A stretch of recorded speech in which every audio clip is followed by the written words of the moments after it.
Nessa manhã. Pode vir aqui, pastor, é com o senhor aqui a partir de agora.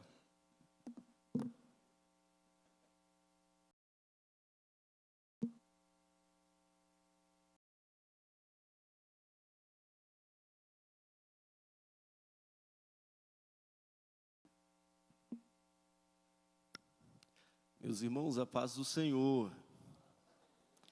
Graças a Deus que Ele nos concede uma manhã de bênção para estarmos reunidos, para aprendermos na palavra do Senhor e estaremos passando pelo livro do profeta Ezequiel, onde acredito que a igreja do Senhor será edificada, conhecendo um pouco mais sobre o livro e sobre o profeta e aquilo que ele ensinou.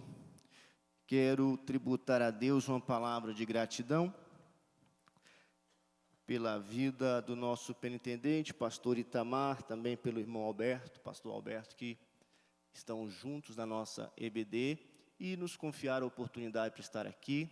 Também agradecer a Deus pela vida do nosso bispo, pastor Oide José do Carmo, bem como do nosso pastor Samuel, que aqui nos lideram com tanto amor, com tanto carinho, e sempre tem nos apoiado, nos incentivado cada vez mais, não só com suas palavras, mas com seu exemplo, para que nós possamos caminhar nos passos dele e assim possamos também termos um ministério frutífero e próspero. Queridos irmãos, a lição de hoje, o profeta e seus desafios no cumprimento da missão. Apenas para dar um cenário geral sobre a situação do profeta Ezequiel, Israel estava no cativeiro babilônico. Quando você vai estudar sobre o cativeiro babilônico, você vai encontrar ali 3 grandes levadas ou levas. Primeira aconteceu por volta do ano 609 a.C., e ali foram com eles, com Nabucodonosor, levados os príncipes de Jerusalém, dentre eles Daniel e seus amigos, porque agora a Babilônia estava se reconstruindo enquanto império e precisava de mão de obra, e mão de obra qualificada. Então, na primeira leva que eles fizeram, pegaram os homens mais sábios, os experientes, os príncipes, e levaram para compor o império. Daí porque você, quando vai ver no livro de Daniel, ele mais 3 amigos fazem parte das cortes e estão sendo preparados para assumir lideranças dentro do projeto ou do império babilônico. A segunda leva aconteceu, e aqui está incluso o profeta Ezequiel, por volta do ano 597, 598, quando estava governando o rei Jeoaquim e se rebelou contra Nabucodonosor. Nabucodonosor fez outra investida, sitiou a Israel e levou mais uma turma para o cativeiro. E nesta leva estava o profeta Ezequiel. E Ezequiel foi morar juntamente com o povo em Tel Abib. E quando ele está ali morando com o povo, Deus marca a chamada do seu ministério. Deus confirma o seu ministério profético. Ele era filho de Buzi e era de uma linhagem sacerdotal. Ora, a estrutura mosaica era ter um sacerdote, no caso de Arão, e um profeta, no caso de Moisés. Aqui Deus faz com que Ezequiel, quando nós tínhamos no império sentado junto com os governantes Daniel, nós tínhamos em Jerusalém profetizando sobre o cativeiro e suas atrocidades e que Israel deveria ceder o profeta Jeremias, em especial o capítulo 29, onde ele fala abertamente que Israel seria levado para o cativeiro e que deveria ceder e ir, e lá no cativeiro deveriam seguir a vida normalmente, não só isso, mas prosperar, frutificar, crescer, criar casas e famílias dentro do cativeiro. O povo ficou estarrecido com esta profecia. Mas aí Deus também teve o cuidado de colocar entre os exilados o profeta Ezequiel. E Ezequiel, ele assume esse papel duplo, tanto de sacerdote ou de líder espiritual do povo que estava no exílio, como de profeta. E Deus, como inicia o chamado do profeta Ezequiel? Dando-lhe visão da sua glória. No hebraico, existe pelo menos 3 palavras para profeta. Se você pegar, eu separei aqui o versículo, no primeiro livro das Crônicas de Israel, capítulo 29, versículo 29, ali aparecem as 3 palavras, onde diz: os atos, pois, do rei Davi, assim os primeiros como os últimos, eis que estão escritos nas crônicas de Samuel, o vidente, nas crônicas do profeta Natã, nas crônicas de Gade, o vidente. Ele usa aqui as 3 palavras mais corriqueiras e utilizadas para profeta em Israel. A primeira é Nabi, ou Navi, como alguns pronunciam, que quer dizer, literalmente, aquele que tem uma mensagem, ou mensageiro. A outra, Roé, que é, o seu radical vem de Raá, que é pastor, líder. Daí porque alguns atribuem ao sacerdote e também ao profeta o papel de líder na condução do povo. E a terceira palavra é Roé ou Rosé, que é vidente, aquele que vê ou aquele que tem visões. E quando nós pensamos sobre isso, a pergunta é: qual o objetivo de Deus levantar profetas no Antigo Testamento, e em especial, aqui nos encontrarmos com o profeta Ezequiel no exílio babilônico? Quando nós pensamos sobre isso, nós encontraremos que a missão do profeta era não só expor os padrões da justiça de Deus nas esferas religiosas, política e social, mas também trazer de Deus as verdades e doutrinas básicas de ensinamento para o povo. Esse era o papel, e Ezequiel aqui é levantado como arauto, como atalaia, para ensinar o povo, e ele tem um cuidado de sair colocando datas nos eventos e organizar a linha de ensino. Quando você pega, diferentemente dos demais profetas, ele tem uma estrutura nos seus escritos, porque ele tinha uma preocupação enquanto sacerdote que o povo fosse ensinado em relação àquilo que ele estava revelando. E o profeta no Velho Testamento, como ministério, a gente sabe que foi até João Batista. Tem uma divisão básica dos profetas, mas é só a título de estudo acadêmico, que é os literários e os não literários. Quem são os literários? São aqueles profetas que falaram, que profetizaram, que vaticinaram e deixou escrito as suas profecias. E hoje nós podemos lê-las, e hoje nós podemos usar para edificação da nossa vida, porque estão lá registrados.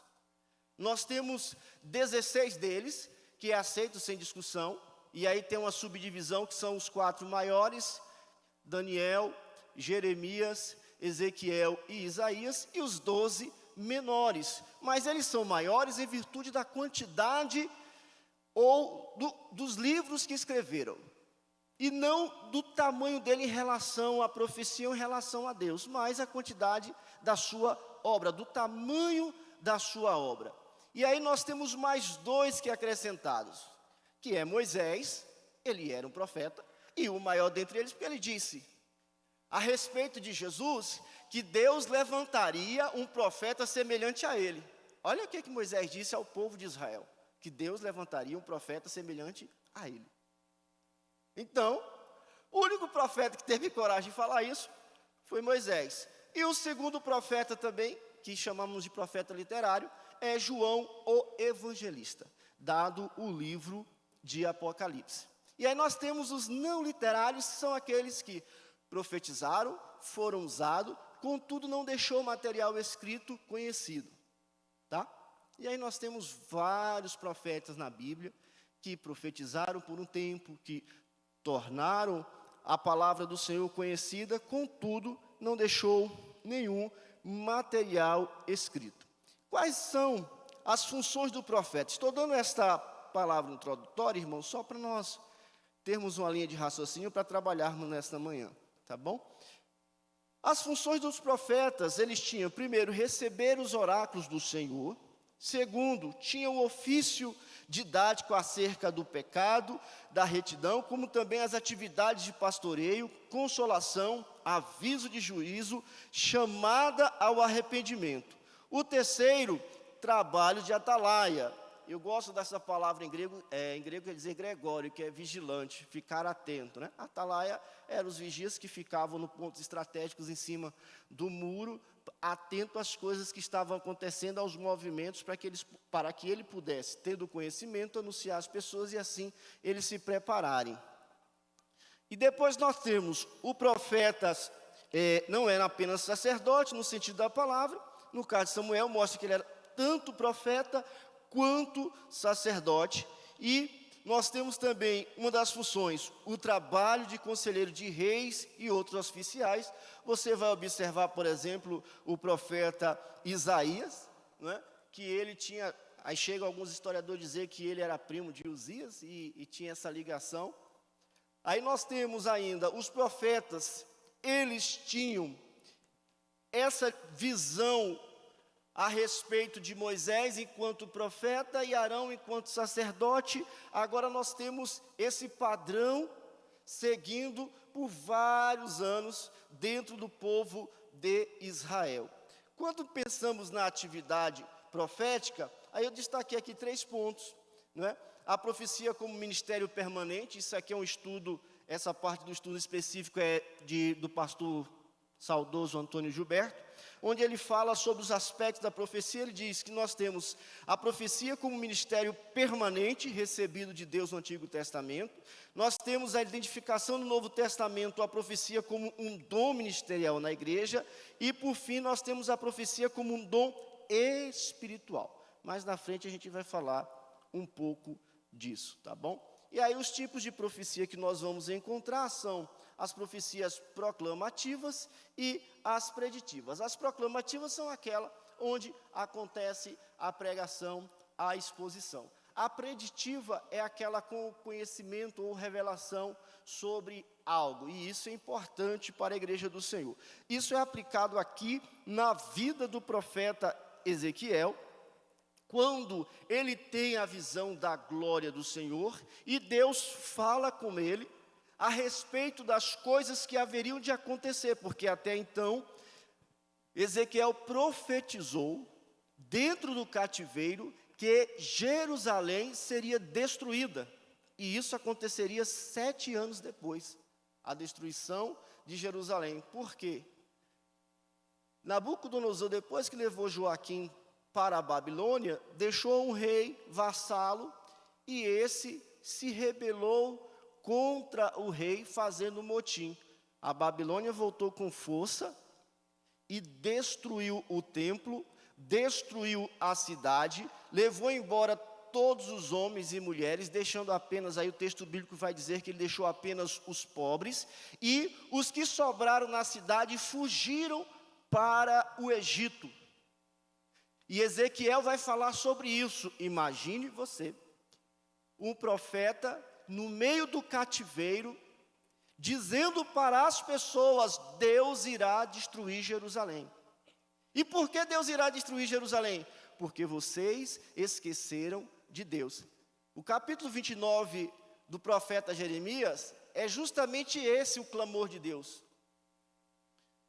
Clama a mim e respondeste-ei, anunciar-te coisas grandes e ocultas. Mas quando você pega esse versículo por si só, você fala, nossa, que maravilha. Não, ele está fazendo um clamor ao povo. E quando fala em buscar ao Senhor, em especial no capítulo 29, era justamente, ele justifica que o povo havia deixado Deus e tinha cavado para si cisternas rotas e bebido dessa água e abandonado as fontes da vida. E aqui nós encontramos o profeta Ezequiel no cativeiro, dizendo ao povo, olha, Deus irá destruir Jerusalém justamente porque nós abandonamos ao Senhor, deixamos o projeto original de Deus, abrimos mão do eterno e tentamos viver a nossa bel prazer e a sorte que nós teríamos aqui nesta vida, porque Jerusalém constituiu enquanto cidade, enquanto reinado, cresceu, ficou rica, ficou luxuosa,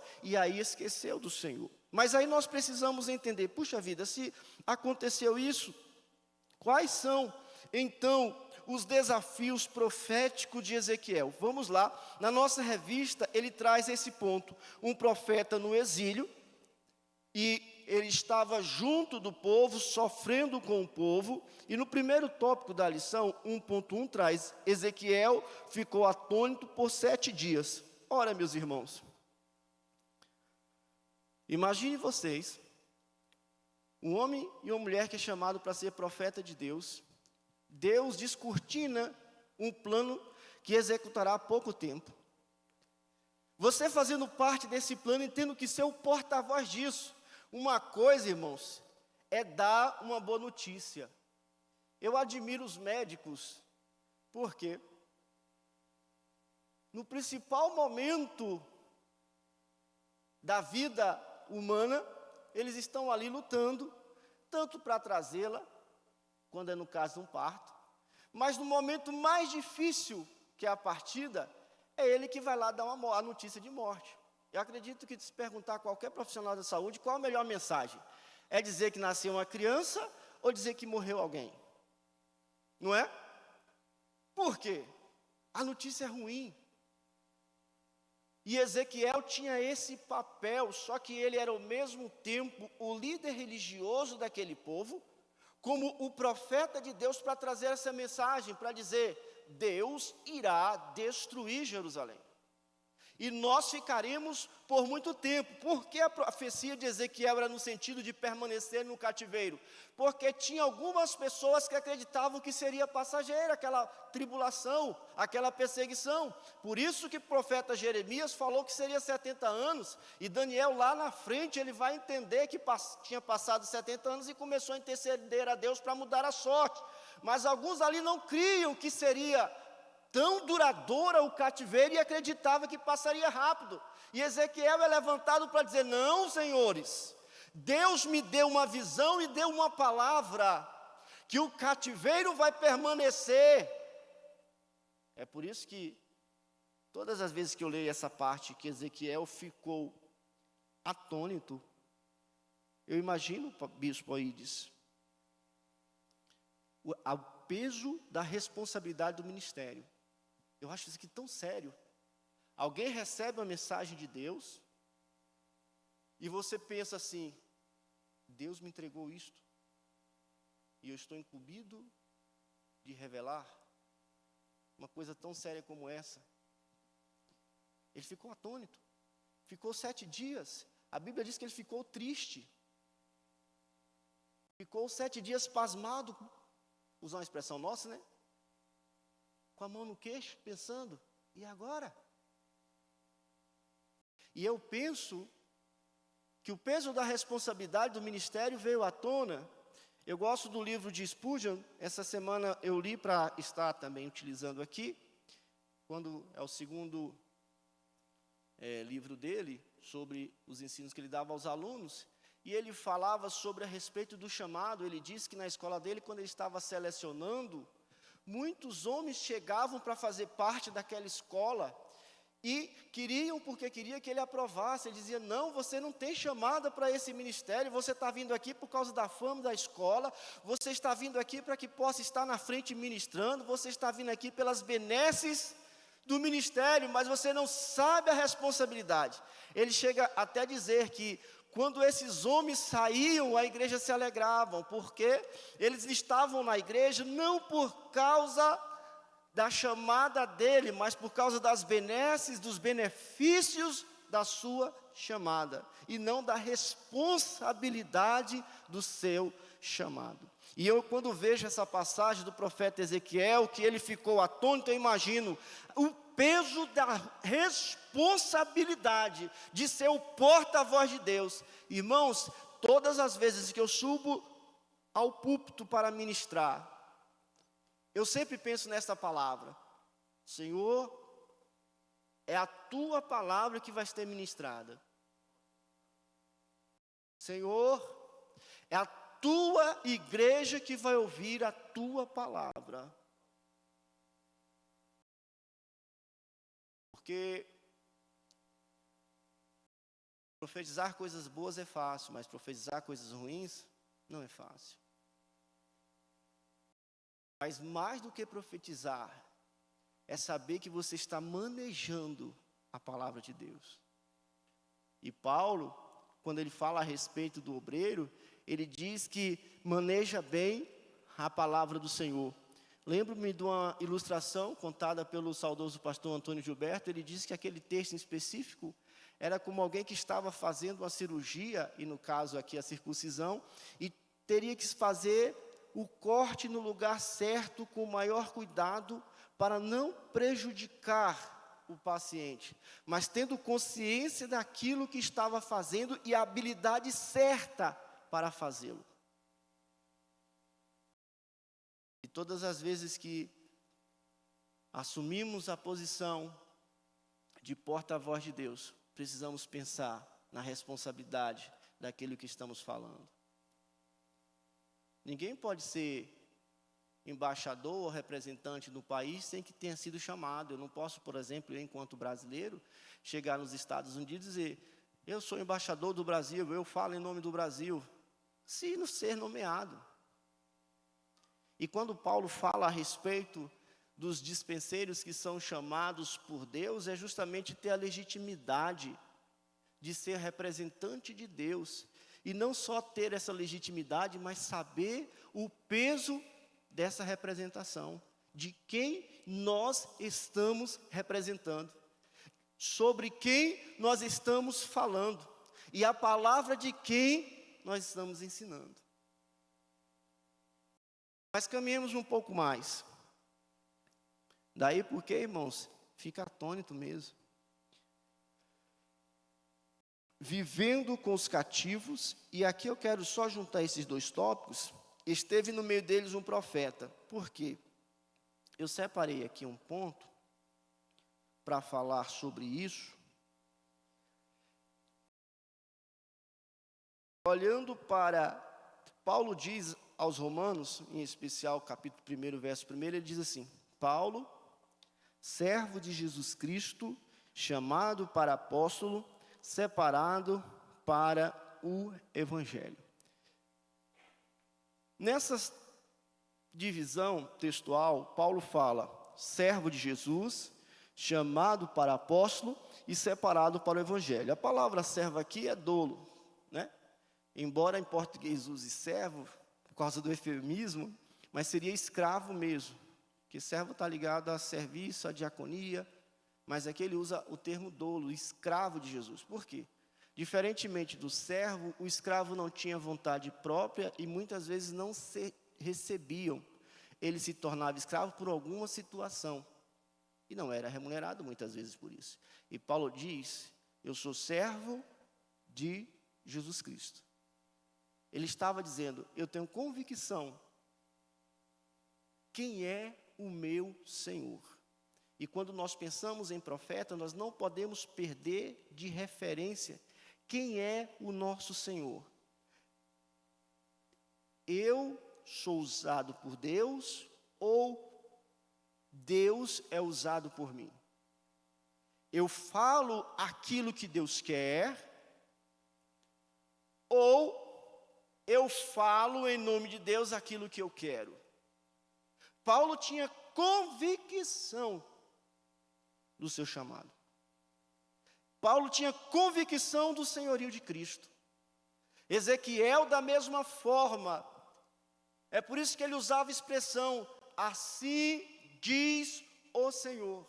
E Deus, por um tempo, deixou mudo, para que ele só pudesse falar quando Deus fosse usá-lo.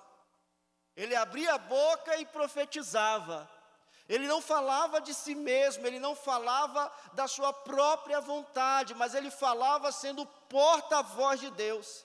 E quando eu penso sobre isso, eu olho para a minha vida e olho para o ministério e penso comigo, meu Deus, que responsabilidade é de nós falarmos somente aquilo que Deus quer que falemos, é de nós andarmos aonde quer que Deus nos leve a andar, é de pensarmos a caminhar até o ponto que Deus diz até aqui.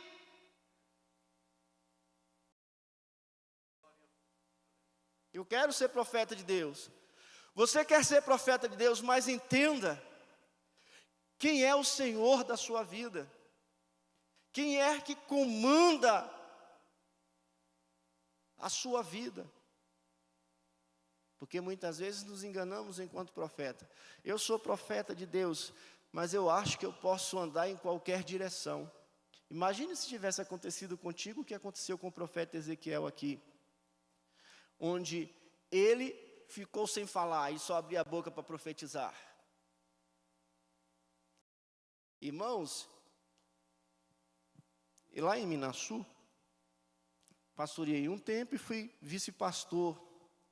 E eu sei, enquanto líder religioso, o nosso papel de orientar, de aconselhar, de pegar um crente, fortalecê-lo na fé, por meio de ensinos. É como que alguém coloca, não é? Uma ilustração muito simples. Você, certa vez, um irmão pediu para o pastor pregar para ele. Só tinha ele na igreja. E aí o pastor falou, não, irmão, hoje vamos cancelar o culto, vamos encerrar o culto, só tem você, ninguém veio para a igreja. Ele falou, não, pastor, eu quero ouvir a sua palavra, eu vim aqui por causa da sua mensagem, eu vim aqui para ouvir o seu sermão. E ele disse, não, irmão, vamos encerrar, só tem você. Aí o pastor enfezou e falou, eu vou, então tá bom, você quer ouvir? O pastor fez um sermão de 1h30 para ele. Aí o irmão ficou satisfeito, agradecido. Aí ele virou e o pastor perguntou para ele, aí irmão, podemos encerrar o culto? Ele disse, podemos, pastor, mas eu posso te dar uma palavra? Pode, meu irmão, o que foi? Ele falou assim, olha, lá na minha chácara, eu tenho umas vaquinhas. O dia que eu fecho todas, eu coloco muito sal no cocheiro e todas comem.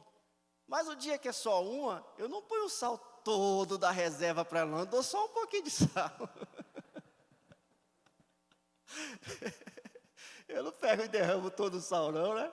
E aqui nós entendemos isso, que o pastor tem a responsabilidade, irmãos, de anunciar a palavra, não só para a multidão, mas para uma pessoa só. Imagine um profeta, nesse caso, Ezequiel, que não podia conversar com as pessoas, mesmo elas atravessando os dias difíceis que estavam atravessando. A dificuldade dele falar assim, não, todas as vezes que eu abro a boca é Deus falando. Então ele não poderia falar qualquer coisa. Ele não podia dizer qualquer coisa, mesmo convivendo, porque diz que ele morava com o pessoal em Tel Abibe, convivendo com aquelas pessoas ali, ele vendo pessoas sofrendo que precisava muitas vezes de uma palavra, de conselho, de conforto, mas... Entende isso? Mas por quê? Era o limite da palavra dele, enquanto homem de Deus. O limite de Deus na vida dele. Mas, caminhando um pouco mais, e aí eu quero fazer um apanhado geral da revista, porque entrar nos desafios, o tema é justamente esse, os desafios no cumprimento da missão. O irmão coloca aqui, de viver no cativeiro, esteve no meio deles um profeta, eu acho bonito da parte de Deus, porque dentre tantos profetas que estavam acontecendo nesse período, em especial Quem sofreu muito com isso foi o profeta Jeremias, porque levantou um monte de gente dizendo, não vai ter cativeiro, não, Israel não vai ser, porque Israel é a nação eleita, porque Israel é poderoso, porque Israel é cabeça, não é cauda, porque Israel... E Jeremias dizendo, não, gente, Deus já sentenciou, vai todo mundo para o cativeiro. Se vocês ficarem, o pau vai ser mais forte na muleira de vocês. Todo mundo vai para o cativeiro. E Ezequiel enfrentou justamente isso, Deus confirmando o ministério dele, dizendo, passou um profeta aqui, passou um homem de Deus aqui. Mas eu quero entrar, quais são os desafios para cumprir a missão? Eu separei 3 desafios, tá? Só de forma didática para usarmos a nossa lição como referência. O primeiro desafio do profeta é no âmbito ministerial. E aí no âmbito ministerial, ele precisa ter essas 3 convicções de Paulo. Qual é a primeira convicção? O senhorio de Deus, quem é o seu Senhor? E Ezequiel sabia que ele foi chamado por Deus para falar a palavra do Senhor. Segundo, ele tinha que ter convicção da sua chamada ministerial. Deus o chamou para ser profeta e falou isso para ele. Não só falou, mas mostrou isso para ele.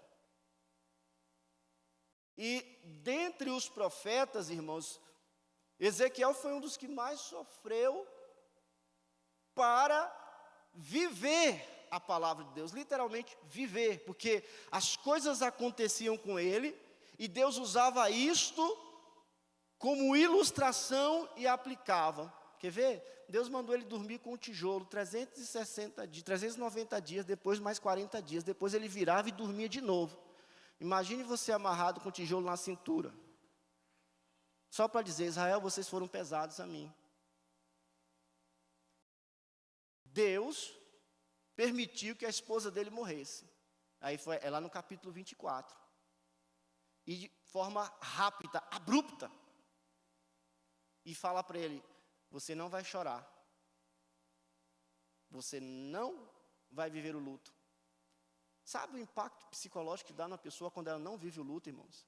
É uma das coisas mais difíceis que prendem a mente da pessoa àquele momento, porque ela não conseguiu se libertar do luto, ou despedir, né? Mas ele precisava ter convicção da chamada dele. Passou por aqui um profeta. Muitas vezes, quando nós somos confrontados, abandonam o ministério, deixam. Por quê? Queríamos viver no paz e amor, queríamos viver na bonança, queríamos achar bonito o ministério de profeta, e quando vem as provas, aí a gente descobre a dificuldade do que é ser profeta. E muitas pessoas dizem, não profetizo mais, não falo mais. Ezequiel não tinha essa opção. Ele tinha que falar a palavra do Senhor e falar daquilo que ele comeu, porque Deus lhe deu o livro para que ele comesse, e ele comeu, e ele foi o porta-voz de Deus.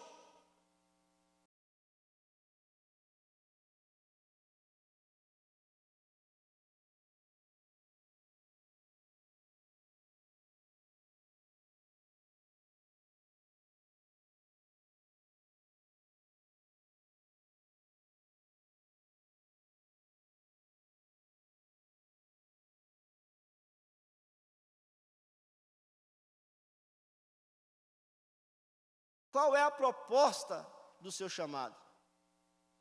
Qual é a proposta do seu ministério? Você entende isso? Está muito claro para você isso? Porque Paulo diz, eu fui chamado para anunciar o Evangelho, separado para o Evangelho de Deus. Ezequiel sabia que ele foi chamado como profeta para profetizar a casa de Israel. E muitas vezes eu me pergunto, não? Quanto ao ministério nosso, eu lembro, irmão, só fazendo aqui um espaço, logo que eu aceitei Jesus, eu era empolgado para fazer qualquer coisa na igreja. Literalmente, qualquer coisa. Eu achava, né, que meu ministério era cantar. Mas eu descobri que eu não tenho essa chamada, irmãos. Eu sou desentoado e desafinado junto. Eu consigo estragar qualquer hino quando eu canto. É uma tragédia. Mas eu achava, naquela empolgação de novo convertido, pastor Samuel, que meus ministérios do canto, eu acho que os irmãos ficavam com dor, eu acho que na igreja, ainda bem que na igreja tem isso. Você começa alguma coisa, os irmãos te dão incentivo. É isso, irmão, prepara um pouco mais, vai nessa tua força e você... Irmão, mas eu acho que os irmãos falam, meu Deus, Jesus, revela o ministério daquele jovem porque está difícil. E eu empolgado, irmão, pensa, lá no Jardim Emília, lá em Minasul, cantava, era uma tragédia, era horrível, eu achava que era aquilo. Eu pensava que Deus estava me chamando para o ministério do louvor, mas eu não tinha, irmãos, a menor condição de cantar. Aí depois Deus foi me dando graça, eu fui passando a estudar um pouco mais a palavra, com mais afinco, dedicar aos estudos, e vi que Deus foi me abençoando na área do ensino e da pregação, e eu estou seguindo. Mas é entender o propósito do meu chamado em relação àquilo que Deus confiou nas minhas mãos. Porque Deus coloca nas nossas mãos, irmãos, e Ele não delarga, Ele não abandona, Ele não, pelo contrário, Ele vai te dar meios e recursos para que você possa aperfeiçoar, para que você seja alguém hábil na obra do Senhor. E com Ezequiel não era diferente, ele tinha que ter essa convicção. Então o primeiro desafio na vida do profeta era em relação ao seu ministério. Quem é o Senhor do seu ministério? Qual é o seu ministério? E qual o propósito do seu ministério? Se você não consegue entender isso, você vai ficar atirando para tudo que é lugar, irmãos. E Deus é tão misericordioso que muitas vezes nos abençoa. E até relógio parado acerta, né? Pelo menos 2 vezes o dia, as horas. Então, às vezes, no ministério, a gente atira para tanto que é lugar e a gente acerta uma vez. Mas é importante termos isso claro. O segundo desafio é no âmbito familiar. Por quê? Ezequiel estava convivendo com aquelas pessoas no exílio babilônico. As pessoas o conheciam. Lembra Jesus? O profeta não tem honra na sua terra, porque as pessoas não davam crédito. Ele é daqui. Olha que falavam de Jesus, irmão. Esse daí não é o filho do carpinteiro, aquele que tem ali uma carpintaria, faz uns móveis para a gente, agora virou profeta? É assim que funciona? Ele que está profetizando, dizendo que é o Filho de Deus. Eu conheço esse... Imagina os anciões daquela cidade. Eu conheço esse Jesus desde menininho, moço. Olha, cresceu aqui, brincou com meus meninos, agora levantou dizendo que é Filho de Deus. Pode um negócio desse? E Ezequiel estava no meio deles. E quando eu penso sobre isso, o que é que tem na minha mente? O ensino de Paulo. Quando fala a respeito do bispo, ele diz que governe bem a sua própria casa, tendo os seus filhos em sujeição, com toda modéstia, porque alguém não sabe governar a sua própria casa, terá cuidado da casa de Deus. E aqui eu destaco 3, não é? Primeiro, a família é o primeiro ministério, não tem como fugirmos disso. A nossa família é o nosso primeiro ministério. Nós temos que cuidar da nossa casa, enquanto profeta.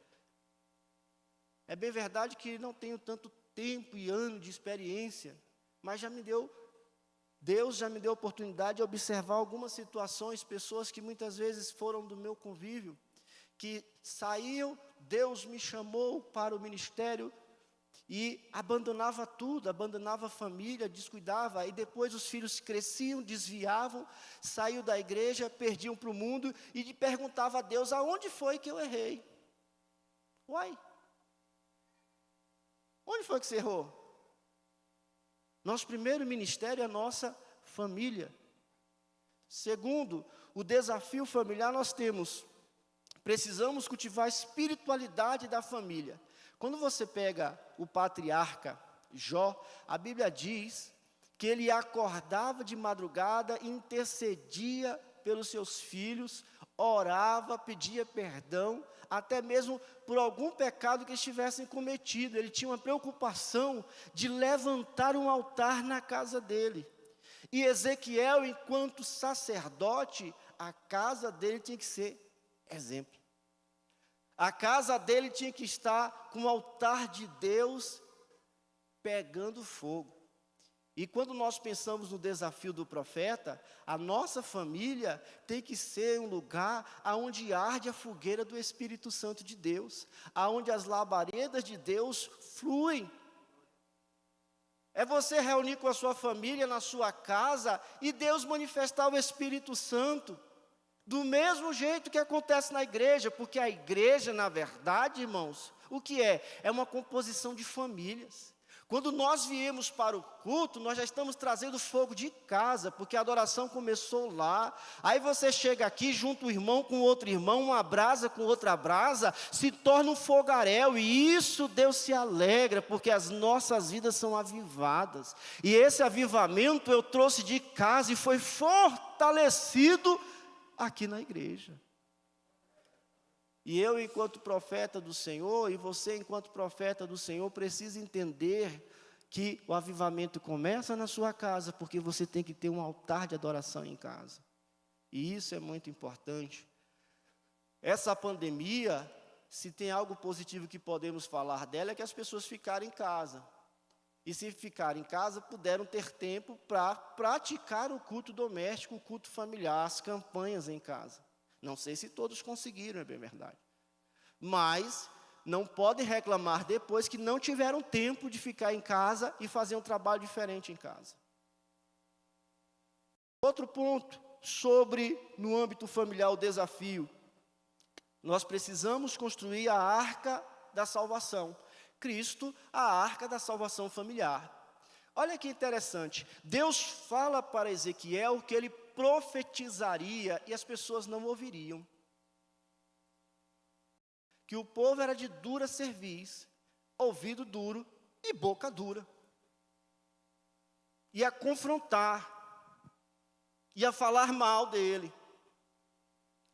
Aí eu penso em Noé, construindo no deserto uma arca, e todo mundo dizendo, esse aí pirou. Mas a fé dele foi suficientemente grande para colocar a sua família dentro do projeto de Deus, e eles compreenderem que a salvação estava na arca. E aí a carta aos Hebreus faz uma palavra a respeito de Noé, neste sentido, que ele salvou, não é? Os que no outro tempo, aí que é Pedro, pela fé Noé, divinamente avisado das coisas que ainda não se viam, temeu, e para a salvação da sua família, preparou a arca. Para a salvação de quem? Da família dele. Cristo é a nossa arca de salvação, e ele tem que estar na nossa casa, e a minha casa, nesta arca que é Cristo. Pensa sobre isso.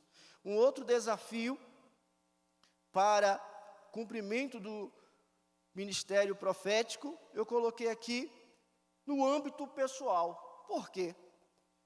E coloquei justamente, propositalmente, nesta sequência: ministério, família e depois a pessoa. Olha que Paulo diz a Timóteo, que era um pastor novo: tem cuidado de ti mesmo e da doutrina. Persevera nestas coisas, porque fazendo isto te salvará tanto a ti mesmo como os que te ouvem. E aí eu coloquei alguns cuidados básicos necessários. Cuidado da saúde física. Precisa cuidar? Precisa. Nós somos templo do Espírito Santo de Deus, nós morada de Deus, e Paulo disse, se nós destruirmos esse templo, Deus nos destruirá. Então, precisa ter esse cuidado? Precisa. Não, mamãe, não precisa disso não, precisa. Quando você pega, por exemplo, por que Deus deu o 7º dia para descanso? O homem trabalha 6 dias, no 7º descansa, renova as forças. Quando você estuda as legislações trabalhistas, e aí você vai procurar entender por que nas leis trabalhistas, no Brasil em especial, são 44 horas semanais que um trabalhador pode trabalhar, né? Para que ele tenha folga no final de semana, porque se ele não descansar, ele vai gerar estresse no corpo, vai gerar falta de atenção, e a sua falta de atenção, os índices de acidente aumentam exponencialmente. É como alguém que está dirigindo, dirige 8 horas, mas se passa a dirigir 12 horas, a sua atenção concentrada diminui, o seu risco de acidentar é maior. Dirija sem parar 15 horas, 20 horas. E aqui, quando nós pensamos no aspecto físico, no cuidado, cuida de ti, nós precisamos cuidar do nosso corpo. Paulo fala para Timóteo, tomar um remédiozinho, cuida do corpo aí, toma aí, porque você tem uma úlcerazinha, então toma o remédio aí, Timóteo. Ele poderia falar assim, não, se envolve na obra do Senhor e depois vê o que é que acontece. Não, cuida, irmãos. Ah, pastor, é vaidade. Não, tudo nessa vida tem limite e nada pode ser aos extremos. Tem pessoas que se apegam tão ferrenhamente no cuidar do corpo, que isso se torna para ele uma idolatria. E não é isso que estamos falando do cuidar da pessoa, os cuidados mínimos necessários para que você possa cuidar da saúde emocional. Essa é uma parte que eu vou só pincelar, mas capítulo 24 do livro do profeta Ezequiel, em especial versículo 19 a seguir, tem uma parte que eu acho muito dura para ele. Qual que é? Diz assim, ó, geme em silêncio. Geme em silêncio. E você sabe qual o momento que Deus falou isso para ele? Quando tirou a mulher dele. Falou, não chora não. Fica caladinho. Imagine, irmão. Você perder a esposa e não poder chorar, não poder gritar, não poder falar, não poder desesperar. Não viver o luto. Deus dá ordem para que ele continue o ministério dele. Porque isso era uma aplicação prática para Israel. Mas precisamos cuidar? Paulo fala que temos que pensar nas coisas que são de cima, nas coisas que edificam, nas coisas que têm louvor, nas coisas que têm ação de graça. O que é que Paulo está dizendo? Ocupa a tua mente com coisa boa. Preenche essa tua mente com pensamentos bons. Medita na palavra do Senhor. Pensa nas coisas que são do céu. Cuidado emocional. Mas caminhemos um pouco mais. O cuidado intelectual e, por fim, o cuidado espiritual. Cuidado intelectual. Paulo vira para Timóteo e diz, leia, meu filho, insiste em ler. Aí Pedro escreve de maneira resumida, né? Crescei na graça e no conhecimento. Crescei na graça e no conhecimento. E Ezequiel não era um qualquer. É tanto que o livro dele serviu como estrutura para formular o judaísmo. As bases principais do judaísmo, depois da lei mosaica, é o livro de Ezequiel. Mas por quê? Ele escreve de forma como um professor quer ensinar ao aluno verdades eternas para que isso possa moldar a sua vida e a sua maneira de viver. E essa estrutura ele passa para o povo. E Paulo tinha essa preocupação também com Timóteo, quando ele estava estruturando a igreja, para que Timóteo tivesse conhecimento, a fim de ensinar a igreja do Senhor. E como o nosso tempo já encerrou, aqui no último tópico da nossa lição, quando fala um profeta destemido, ele traz aqui o desgaste do ofício, a mensagem de Deus, nunca deve ser transmitida de acordo com a vontade do povo, e, por fim, quando nós temos aqui, quem está com a verdade não pode ter receio de falar. Irmãos, nós sermos chamados por Deus, precisamos entender que se Ele chamou, Ele capacita. Se Ele chamou, Ele fortalece, nos dá estratégia para isso. E diante da palavra do Senhor, nós, enquanto profeta de Deus, não podemos falar aquilo que agrada aos ouvidos da plateia, mas aquilo que revela o coração de Deus. Enquanto profeta, nós somos a boca de Deus falando à igreja. E aí, quando eu penso nesse profeta, no Novo Testamento tem uma diferençazinha sutil. Qual é? O profeta, enquanto dom ministerial, o pastor Antônio Gilberto chama a atenção para esse aspecto, que é algo estruturado, é algo por meio da revelação, e tem a profecia enquanto dom, que é o que está no capítulo 12 da carta de Paulo aos Coríntios. Qual a diferença, pastor? Em Efésios 4:11, nós temos ali a separação ministerial do profeta, que a profecia dele não se trata simplesmente de uma revelação, mas algo que ele vai estar lutando e pelejando e trabalhando com isso. Já no dom de profecia, é aquela revelação que Deus nos dá, e aí Paulo coloca de forma generalizada que todos profetizem, tenham a revelação de Deus. Deus pode me usar para falar com alguém, para profetizar algo na vida de alguém, e essa profecia pode ser uma proclamação, pode ser uma revelação, pode ser uma palavra de doutrina ou uma exortação, pode ser uma palavra de edificação, mas uma palavra de precognição ou de preconhecimento de algo futuro que eu trago à tona no presente e revelo, sem contudo eu ter o ministério de profeta, sendo apenas o dom da profecia sendo exercido sobre a minha vida. Lembrando que Deus, por meio do Espírito Santo, dá o dom de acordo à vontade do Espírito Santo de Deus. Amém? Vamos ficar de pé, irmãos?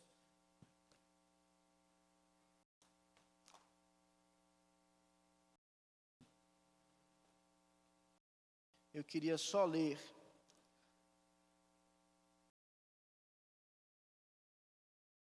uma conclusão aqui de Paulo aos Coríntios, a primeira carta de Paulo aos Coríntios, capítulo 14, verso 31, e o verso 39, que diz assim: porque todos podereis profetizar, uns depois dos outros, para que todos aprendam e todos sejam consolados. Portanto, irmãos, procurai com zelo profetizar, e não proibais falar línguas estranhas nesse caso. Isso aqui é o capítulo 14. Nós temos como desafio profetizar a palavra do Senhor, por meio da palavra do Senhor, para que a igreja possa ser edificada. E não podemos temer, porque Deus está conosco. Não podemos nos eximir da responsabilidade daquilo que Deus confiou em nossas mãos, independentemente do lugar que nos encontremos, quer seja no exílio, quer seja no palácio real. O importante é sermos instrumentos de bênção de Deus. E eu quero encerrar esta manhã dizendo para você uma palavra que Deus deu a Abraão: sê tu uma bênção. Sê tu uma bênção. Seja uma bênção. Seja uma bênção. Amém? Ó Deus poderoso, eterno Pai, te damos graças, Senhor, por esta manhã. Pai amado, que a Tua palavra possa nos nossos corações, como uma semente poderosa, crescer, para que possamos dar fruto para o Teu reino. Senhor, e assim, ó Pai amado, possamos viver cada dia mais em Tua presença, falando aquilo que Tu queres que falemos. Pai Santo, profetizando aquilo, Senhor, que Tu queres que profetizemos, para que o Teu nome seja glorificado, vidas sejam alcançadas, vidas sejam edificadas, e a nossa boca, Senhor, como uma fonte, ó Deus, de benevolência, uma fonte de bênção, uma fonte de virtude, meu Deus, que possa abençoar